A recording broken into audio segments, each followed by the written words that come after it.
And let me give a shout out to Russell and the Black Cultural Center. Yeah.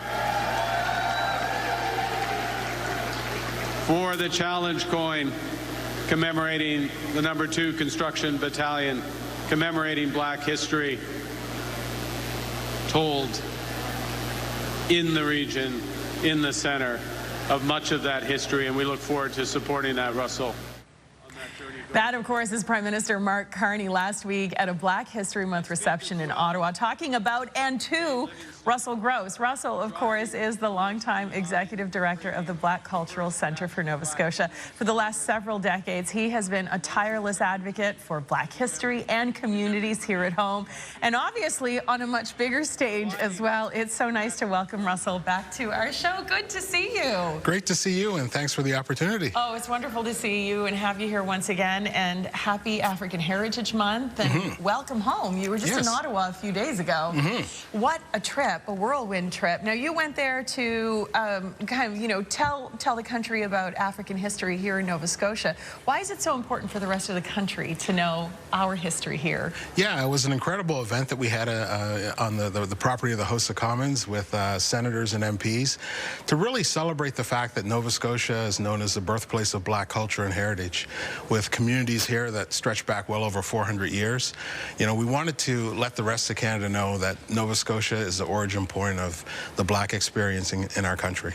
Outstanding. You also discussed the future of the Black Cultural Centre for Nova Scotia. It opened in 1983 and has already grown so much, and now more growth is on the horizon. Tell us what's on the rise. Yeah, exciting times for us as we launch a campaign to expand the footprint of the centre and also expand our mandate to become Canada's national Black History Museum.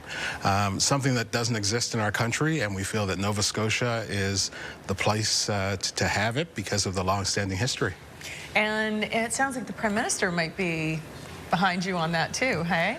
Definitely. I had the honor and the fortune of being able to have a meeting with the Prime Minister about this project and to share the importance of the project, and was very, very happy with you know, the feedback that was provided, and I think we're on our way to a remarkable journey that will be something that we can celebrate as Nova Scotians, but most importantly as Canadians. Absolutely, because of course Black history is Canadian history. We've said that for years. It's so nice to see it actualizing. The expansion goes hand in hand with this year's African Heritage Month theme: strength in unity, moving forward with purpose, prosperity, power, and progress.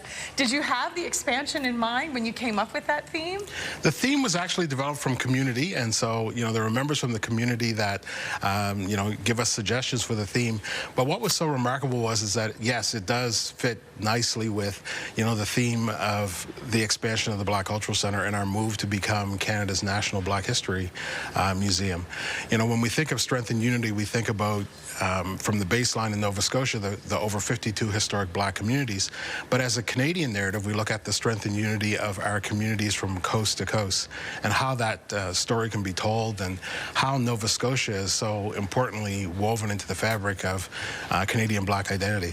Let's talk a little bit about that history. You have been the executive director now for 30 years, 3 decades at least? I've been the executive director for about 15 years, but I've been an employee of the Black Cultural Centre for 32 years. Oh my goodness. I walked into the doors of the facility as a high school student, as a summer student, summer intern, and I must say, you know, to be in the position of guiding history has been my life's work. It's been so important to me.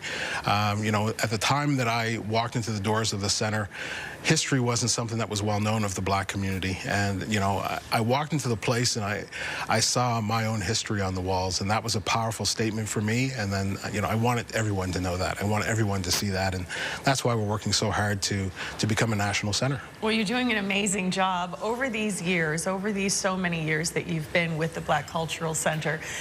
You know, do you have any standout accomplishments or stories? I would say that, you know, the story of the number 2 Construction Battalion, as was mentioned by the Prime Minister, and he was so, you know, adamant to share about that.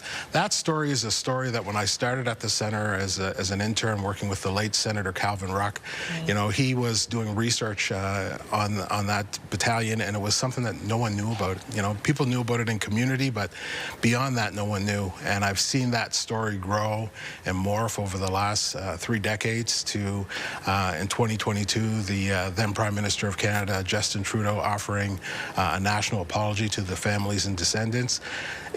Looking at that from that perspective, that's a remarkable story. And you know, what keeps me going each and every day is the fact that Black history in our country is still evolving.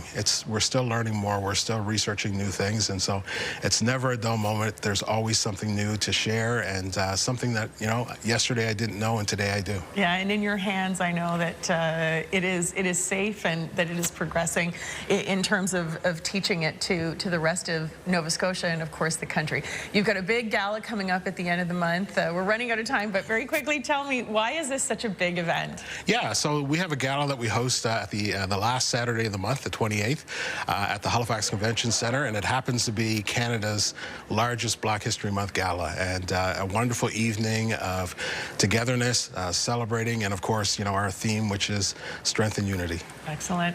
Russell, thank you for coming in. I know this is a really busy time for you. Really appreciate your time, and congratulations on all your hard work. My pleasure. Thank you. I want to tell everybody at home that you can find more about the Black Cultural Centre for Nova Scotia on our website. We've included a link, and also find out where you can get tickets to the big gala that's also coming up later on this month.